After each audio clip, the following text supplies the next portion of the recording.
প্রিয় বন্ধুরা, আসসালামু আলাইকুম। পবিত্র কোরআনের শ্রেষ্ঠ কাহিনী থেকে আমরা এখন জানব মেরাজের ঘটনা। তাহলে চলুন শোনা যাক। হযরত রাসূল করিম সাল্লাল্লাহু আলাইহি সাল্লাম যখন ইয়াসরের ইয়াসরেব তথা মদিনা মুনাওয়ারায় ইসলামের উদ্দেশ্যে তাহার প্রতি আহ্বানের জন্য অপেক্ষা করিতেছিলেন, তখনই তাহার জীবনের সর্বাধিক বিস্ময়কর ও তাৎপর্যপূর্ণ ঘটনাটি সংঘটিত হয়।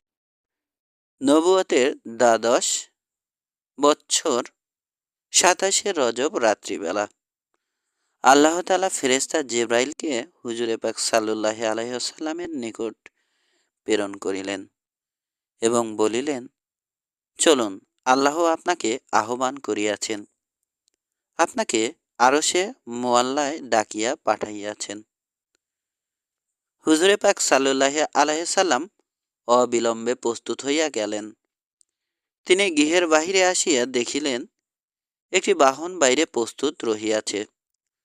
উহার মুখের আকৃতি মানুষের মতো এবং শরীরের অবশিষ্টাংশ ঠিক অশ্বের মতো। উহার দুইখানা পাখাও ছিল। জিব্রাইল বলিলেন, ইহার নাম বুরাক। আল্লাহ আপনাকে উহার পিঠে চড়িয়া যাইবার জন্য পাঠাইয়াছেন। হুজুরে পাক বুরাকের পিঠে আরোহণ করিলেন। বুরাক হুজুর সাল্লাল্লাহু আলাইহি সাল্লামকে পৃষ্ঠে লইয়া উড়িয়া চলিল এবং মুহূর্তে বাইতুল মুকাদ্দাসে গিয়া পৌঁছিল।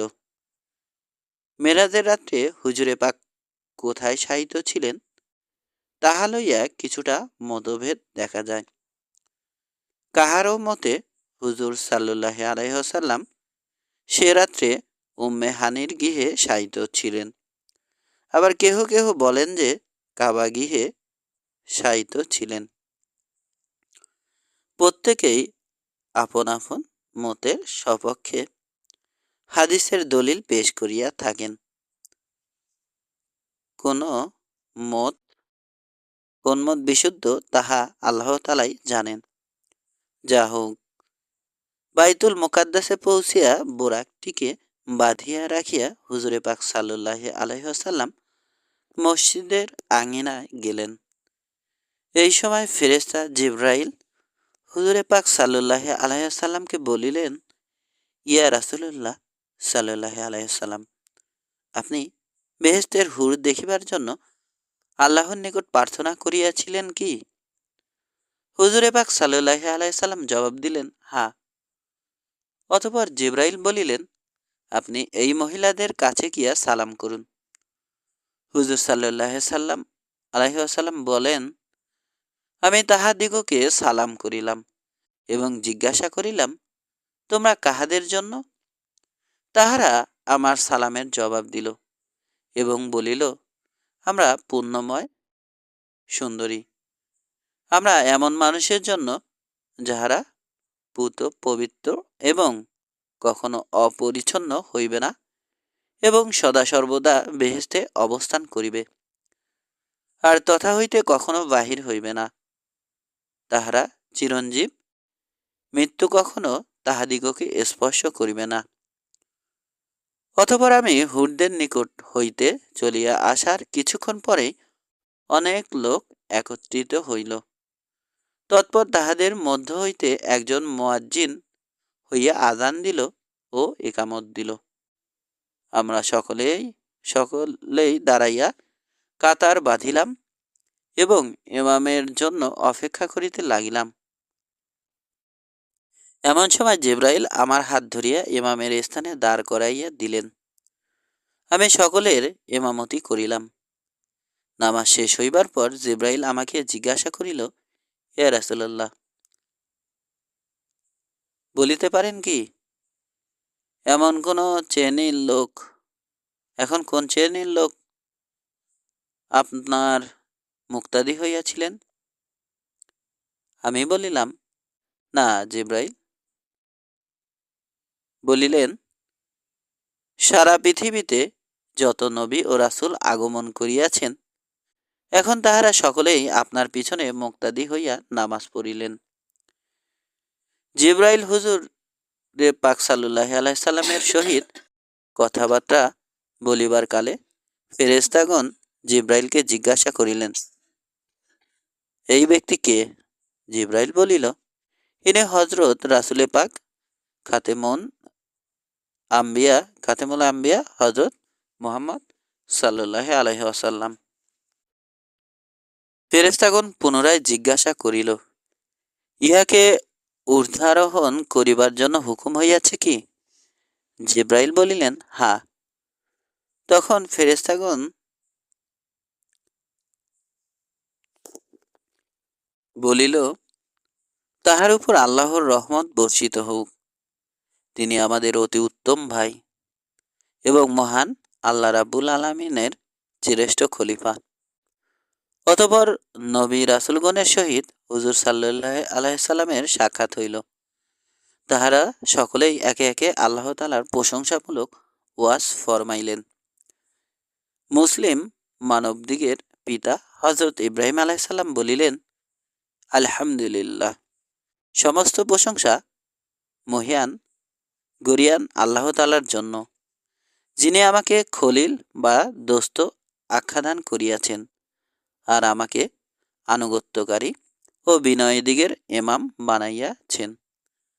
আর সেই মহান আল্লাহ আমাকে পাপিষ্ঠ নমরুদের জ্বলন্ত অগ্নি হইতে মুক্তিদান করিয়াছেন এবং উক্ত আগুনকে আমার জন্য শান্তি ও আরামের বস্তু বানাইয়া দিয়াছেন। অতঃপর হযরত মুসা আলাইহিসসালাম, হযরত দাউদ আলাইহিসসালাম, হযরত সুলাইমান আলাইহিসসালাম ও হযরত ঈসা আলাইহিসসালাম প্রমুখ তাহাদের ওয়াজ পেশ করিলেন। তাহাদের ওয়াজ শেষ হইবার পর হুজুরে পাক সাল্লাল্লাহু আলাইহি সাল্লাম আল্লাহ তাবারাকা ওয়া তাআলার প্রশংসামূলক বক্তৃতা শুরু করিয়া বলিলেন, আপনারা সকলেই মহান আল্লাহ তাআলার প্রশংসা করিলেন। এখন আমিও মহান আল্লাহ রাব্বুল আলামিনের অশেষ গুণগান ও প্রশংসা জ্ঞাপন করিতেছি। সর্বাধিক প্রশংসা একমাত্র করুণাময় আল্লাহ তাআলার জন্য, যিনি আমাকে রহমাতুল আলামিন এবং সকল মানুষের সুসংবাদদাতা ও ভয় প্রদর্শনকারী রূপে প্রেরণ করিয়াছেন। আমার উপর ফুরকান কোরআন মাজিদ নাজিল করিয়াছেন,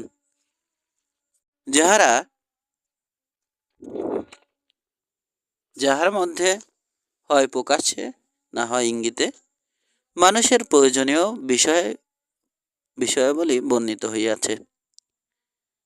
আমার উম্মতকে সর্বোত্তম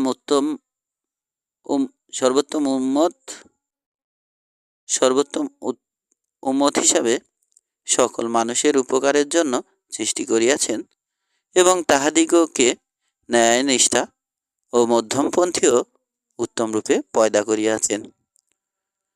উপরন্তু আমার উম্মতকে এমন হেকমতের সহিত সৃষ্টি করা হইয়াছে যে তাহারা মর্যাদা ও সম্মানের দিক দিয়া সকলের আগে অর্থাৎ প্রথম যুগে, আবার সকলের পিছু অর্থাৎ শেষ যুগেও আছে। যিনি আমার বক্ষ প্রশস্ত, বোঝা হালকা এবং আমার আলোচনাকে সমুন্নত করিয়া দিয়াছেন, আমাকে সকলের আরম্ভকারী ও সমাপ্তকারী রূপে সৃষ্টি করিয়াছেন। বাইতুল মুকাদ্দাসের কাজগুলি সমাধা হইবার পর পুনরায় হুজুরে পাক সাল্লাল্লাহু আলাইহি সাল্লাম বোরাকে আরোহণ করিলেন এবং বোরাক অভাবনীয় গতিতে শূন্য জগতের দিকে ধাবিত হইল। হুজুরে পাক সাল্লাল্লাহু আলাইহি সাল্লাম জিব্রাইল সহ সর্বপ্রথম প্রথম আসমানে গিয়া পৌঁছিলেন। আসমানের দরজা খুলিতে বলা হইলে দ্বাররক্ষী ফেরেশতাগণ জিজ্ঞাসা করিল, কে আসিয়াছে? জিব্রাইল বলিলেন, আল্লাহর হাবিব হযরত মুহাম্মদ সাল্লাল্লাহু আলাইহি ওয়াসাল্লাম। ফেরেশতাগণ খোশ আমোদেদ জানাইয়া দরজা খুলিয়া দিল। প্রথম আসমানে হযরত আদম আলাইহিস সালাম ছিলেন। জিব্রাইল তাহার দিকে ইশারা করিয়া হুজুরে পাক সাল্লাল্লাহু আলাইহি সাল্লামকে বলিলেন, ইহা আপনার আদি পিতা, তাহাকে সালাম করুন। হুজুরে পাক সাল্লাল্লাহু আলাইহি সাল্লাম তাহাকে সালাম করিলেন। হযরত আদম আলাইহিস সালাম সালামের জবাব দিয়ে বলিলেন, আমার পুণ্যবান সন্তান এবং মহান নবীর প্রতি জানাই খোশ আমদেদ। এক বর্ণনায় দেখা যায়, প্রথম আসমানে হুজুরে পাক সাল্লাল্লাহু আলাইহি সাল্লাম উপবিষ্ট একজন লোক দেখিলেন। তাহার ডান দিকে বহু মনুষ্যমূর্তি এবং বাম দিকেও বহু মনুষ্যমূর্তি। লোকটি যখন ডান দিকে তাকান তখন হাসিয়া ওঠেন, আর যখন তিনি বাম দিকে তাকান তখন দুঃখ ক্ষোভে কাঁদিয়া ওঠেন। হুজুরে পাক ওই লোকের পরিচয় ও তাহার দুই দিকের মূর্তিগুলির তাৎপর্য জিজ্ঞাসা করিলে জিব্রাইল বলিলেন, এই লোক আপনার আদি পিতা হজরত আদম আলাইসাল্লাম এবং তাহার ডান ও বামের মূর্তিসমূহ তাহার সন্তানদের আত্মার আকৃতি। ডান দিকের আত্মাসমূহ বেহেস্তি এবং বাম দিকের আত্মাসমূহ দোজখী। এই জন্যই তিনি ডান দিকে তাকাইয়া এইরূপ হাসিয়া ওঠেন আর বাম দিকে তাকাইয়া কাঁদিয়া ওঠেন। প্রথম আসমান হইতে রওনা হইয়া বোরাক হুজুরে পাক সাল্লাল্লাহু আলাইহি সাল্লামকে লইয়া দ্বিতীয় আসমানে গিয়া পৌঁছিল। জিব্রাইল হুজুরে পাক সাল্লাল্লাহু আলাইহি সাল্লামের পরিচয় দিয়া আসমানের দরজা খোলাইলেন। তার প্রহরী ফেরেশতাগণ হুজুর সাল্লাল্লাহু আলাইহি সাল্লামকে খুশ আমদেদ জানাইল। দ্বিতীয় আসমানে হুজুরে সাল্লাল্লাহু আলাইহি সাল্লাম হযরত ইয়াহিয়া আলাইহিস সালাম ও হযরত ঈসা আলাইহিস সালামকে দেখিতে পাইলেন। জিব্রাইল তাহাদের পরিচয় করাইয়া দিয়া হুজুর সাল্লাল্লাহু আলাইহি ওয়াসাল্লামকে বলিলেন, ইহাদের সালাম করুন। তিনি সালাম করিলেন। তাহারা সালামের জবাব দিয়ে বলিলেন, আমাদের পুণ্যবান ভাই ও মহান নবীর প্রতি খোশ আমদেদ। অতঃপর হুজুরে পাক সাল্লাল্লাহু আলাইহি সাল্লাম জিব্রাইল সহ বোরাকের মাধ্যমে তৃতীয় আসমানে পৌঁছিলেন। উহার দরজা খোলাইবার পর দরজা প্রহরীগণ হুজুরে পাক সাল্লাল্লাহু আলাইহি সাল্লামকে খুশ আমদেদ জ্ঞাপন করিল। তৃতীয় আসমানে হুজুরে আকরাম সাল্লাল্লাহু আলাইহি সাল্লাম ইউসুফ আলাইহিস সালামকে দেখিতে পাইলেন। জিব্রাইল তাহার পরিচয় করাইয়া দিয়া হুজুর সাল্লাল্লাহু সাল্লামকে বলিলেন, ইহাকে সালাম করুন। হুজুর সাল্লাল্লাহু আলাইহি সাল্লাম তাহাকে সালাম করিলে তিনি সালামের জবাব দিয়ে বলেন, আমার পুণ্যবান ভ্রাতা ও মহানবীর প্রতি খোশ আমদেদ জ্ঞাপন করিতেছি। তৃতীয় আসমান হইতে হুজুর সাল্লাল্লাহু আলাইহি সাল্লাম চতুর্থ আসমানে গিয়ে উপনীত হইলেন। সেখানেও দরজা প্রহরী ফেরেশতাগণ হুজুরের পরিচয় পাইয়া দরজা খুলিয়া দিয়া তাহাকে সাদর অভ্যর্থনা জানাইল। সেখানে হুজুরে পাক সাল্লাল্লাহু আলাইহি সাল্লাম হযরত ইদ্রিস আলাইহিস সালামকে দেখিলেন এবং জিব্রাইলের কাছে পরিচয় জানিয়া তাহাকে সালাম জানাইলেন। তিনি জবাব দিয়া তাহাকে এই বলিয়া সাদর অভ্যর্থনা জানাইলেন, আমাদের উত্তম ভ্রাতা ও মহানবীর প্রতি মারহাবা। চতুর্থ আসমান হইতে হুজুরে পাক সাল্লাল্লাহু আলাইহি ওয়াসাল্লাম একইভাবে পঞ্চম আসমানে উপনীত হইলেন এবং সেখানেও একইরূপ সম্বর্ধনা লাভ করিলেন। পঞ্চম আসমানে হুজুরে পাক সাল্লাল্লাহু আলাইহি সাল্লাম হযরত হারুন আলাইহিস সালামকে দেখিলেন ও তাহাকে সালাম করিলেন। হযরত হারুন সালামের জবাব দিয়া হুজুরে সাল্লাল্লাহু আলাইহি সাল্লামকে সেরা রাসূল ও মহানবীর প্রতি খোশ আমদেদ বলিয়া তাহাকে সাদর অভ্যর্থনা জানাইলেন। পঞ্চম আসমান হইতে হুজুর সাল্লাল্লাহু আলাইহি সাল্লাম ষষ্ঠ আসমানে যথারীতি উপনীত হইলেন এবং তথায়ও একইভাবে দরজা খোলাইয়া ভিতরে প্রবেশ করিলেন এবং একইভাবে সাদর অভ্যর্থনা লাভ করিলেন। সেখানে হযরত মূসা আলাইহিস সালামকে দেখিতে পাইলেন। হযরত জিবরাইল মারফত তাহার পরিচয় লাভ করিয়া তাহাকে সালাম করিলেন। তিনি সালামের জবাব দিয়ে বলিলেন, উত্তম ভাই এবং মহানবীর প্রতি খোশ আমদেদ জানাইতেছি। হযরত মূসা আলাইহিস সালাম হুজুর সাল্লাল্লাহু আলাইহি সাল্লামকে সংবর্ধনা জানাইয়া কাঁদিতে লাগিলেন। হুজুরে পাক সাল্লাল্লাহু আলাইহি ওয়াসাল্লাম তাহাকে কাঁদিবার কারণ জিজ্ঞাসা করিলে তিনি বলিলেন যে, আমার কাঁদিবার কারণ হইল, আমার পরে এমন একজন নবী বানাইয়া প্রেরণ করা হইল, যাহার বেহেশতবাসী উম্মতের সংখ্যা আমার বেহেশতবাসী উম্মতের সংখ্যা হইতে অনেক বেশি। কেননা সেই নবীর অর্থাৎ আপনার উম্মতগণ যেইভাবে আপনার অনুসরণ ও অনুকরণ করিবে, আমার উম্মতগণ সেরূপ আমার অনুসরণ ও অনুকরণ করে নাই, ফলে আমার উম্মতগণ বেহেশত লাভে বঞ্চিত থাকিবে। আপনাকে দেখিয়া আমার সেই কথাটি মনে পড়িয়াছে বলিয়াই আমি কাঁদিতেছি। অতঃপর ষষ্ঠ আসমান হইতে হুজুরে পাক সাল্লাল্লাহু আলাইহি ওয়াসাল্লাম জিব্রাইল সহ সপ্তম আসমানের দরজায় গিয়া উপস্থিত হইলেন এবং জিব্রাইল হুজুরে পাক সাল্লাল্লাহু আলাইহি সাল্লামের পরিচয় দিয়া ফেরেশতাদের দ্বারা আসমানের দরজা খোলাইলেন। তাহারা হুজুরে পাক সাল্লাল্লাহু আলাইহি সাল্লামকে সাদর অভ্যর্থনা জ্ঞাপন করিয়া তাহার সম্মান প্রদর্শন করিলেন। সপ্তম আসমানে হযরত ইব্রাহিম আলাইহিসসালাম ছিলেন। জিব্রাইল তাহার পরিচয় করিয়া দেওয়ায় হুজুরে পাক সাল্লাল্লাহু আলাইহি সাল্লাম তাহাকে সসম্মানে সালাম করিলেন। তিনিও তাহার জবাব প্রদান করিলেন। পুণ্যবান পুত্র ও পুণ্যবান নবীর প্রতি আমার আবেগ খোশ আমদেদ জানাইতেছি। সিদরাতুল মুনতাহা। সপ্তম আসমানের পর হুজুরে পাক সাল্লাল্লাহু আলাইহি সাল্লামকে সিদরাতুল মুনতাহার দিকে নিয়ে রওনা করা হইল। সেখানে পৌঁছিয়া দেখা গেল সিদরা বৃক্ষের ফল এক একটি বৃহৎ মটকার ন্যায় এবং তাহার পাতা হাতির কর্ণের মতো। জিব্রাইল বলিল, হে আল্লাহর রাসূল, ইহাই সিদরাতুল মুনতাহা অর্থাৎ শেষ সীমার মূল বৃক্ষ।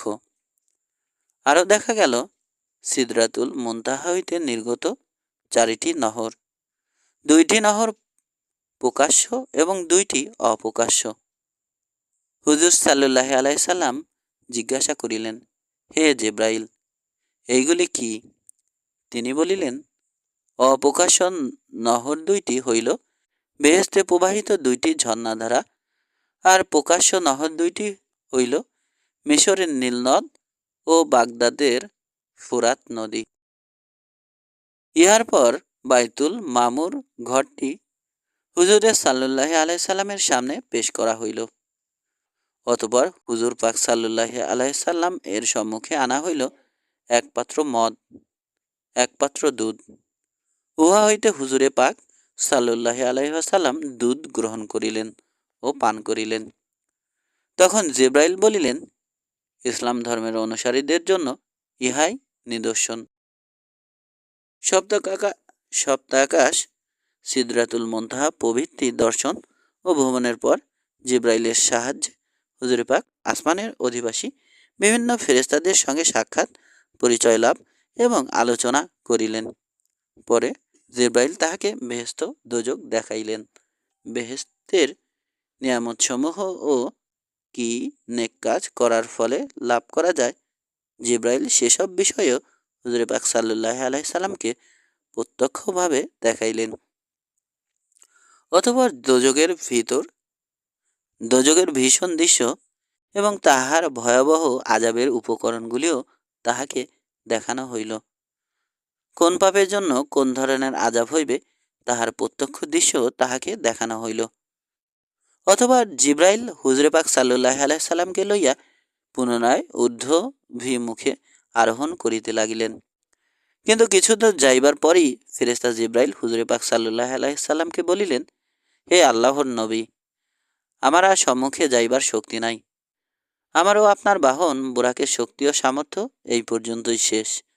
অতএব আমাদের উভয়কে এখন আপনার নিকট হইতে বিদায় গ্রহণ করিতে হইবে। এই প্রসঙ্গে হুজুরে পাক সাল্লাল্লাহু আলাইহি সাল্লামের একটি হাদিস বর্ণিত রহিয়াছে, যথা হুজুরে পাক সাল্লাল্লাহু আলাইহি সাল্লাম জিব্রাইলকে বলিলেন, হে জিব্রাইল, বলুন তো, এমন স্থানে আসিয়া কোনো বন্ধু তাহার বন্ধুকে পরিত্যাগ করে কি?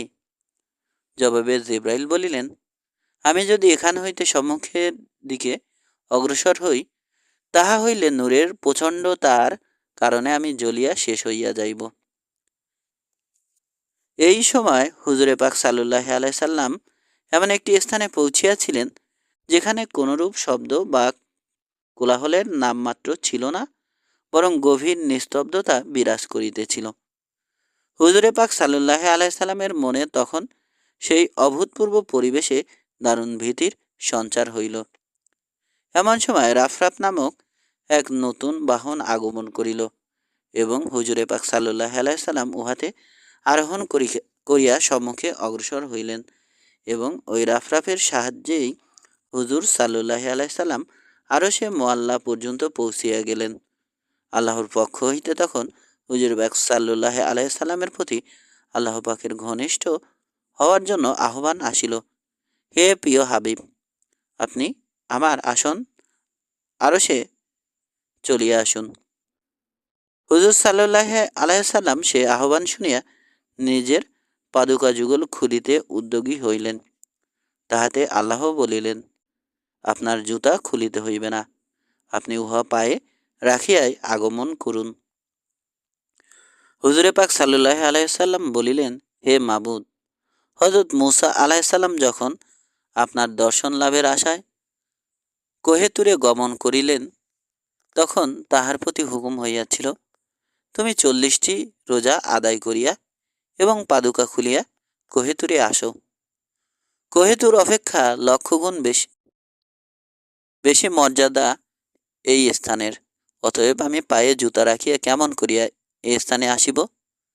আল্লাহ বলেন, হে প্রিয় হাবিব, মুসার প্রতি জুতা খুলিবার আদেশ দেওয়া হইয়াছিল এই জন্য যে কোহেতুরের মাটি তাহার পায়ে লাগাইয়া তাহার মর্যাদা বৃদ্ধি করিব।